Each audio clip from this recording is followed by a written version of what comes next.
নেই কারো কাছে।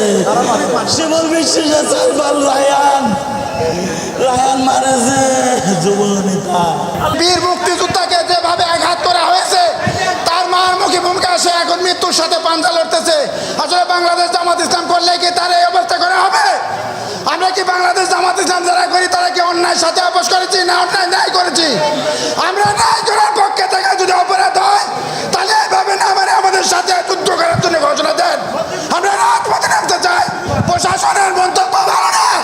প্রশাসন, আমরা 100 বার বলতে আছি, প্রশাসন এই কথায় আমাদের ফোন রিসিভ করে নাই। প্রশাসন আমাদের পক্ষে বিপক্ষে নিয়েছে অবস্থান। প্রশাসন আমাদের ডাকে সাড়া দেয় নাই।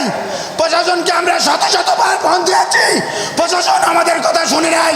এখন প্রশাসন আসছে দেখতে আমাদের রুগী, আমাদের মৃত্যুর সাথে আমাদের রুগী এখন প্রশাসন আসে দেখছে।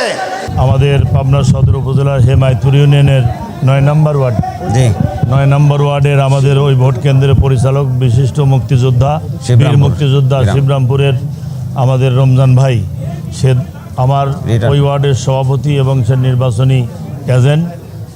ধানের শীষের লোকজন তাকে নামাজরত অবস্থায় মসজিদ থেকে টেনে হেসে বের করে নিয়ে ঈশান নামাজের সময় তাকে চরম মারধর করে হাত পাও বাইরে ঘুরিয়ে দিয়েছে।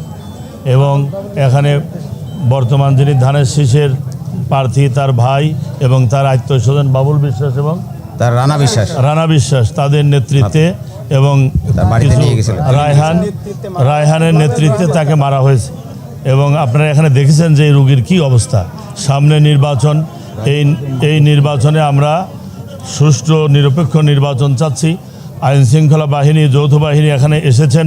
আমরা তাদেরকে আহ্বান জানাবো আজকে রাতের মধ্যেই যারা সন্ত্রাসী তাদের বিরুদ্ধে আইনানুগ ব্যবস্থা নেবে এবং বিশেষ করে রায়হান বাহিনী সহ এই ঘটনার সঙ্গে যারা জড়িত তাদেরকে, মাদক সম্রাট রায়হান, তাকে গ্রেপ্তার করবে। তা না হলে আগামীকালকে আমরা এর বিরুদ্ধে ব্যাপক আন্দোলন গড়ে তুলব।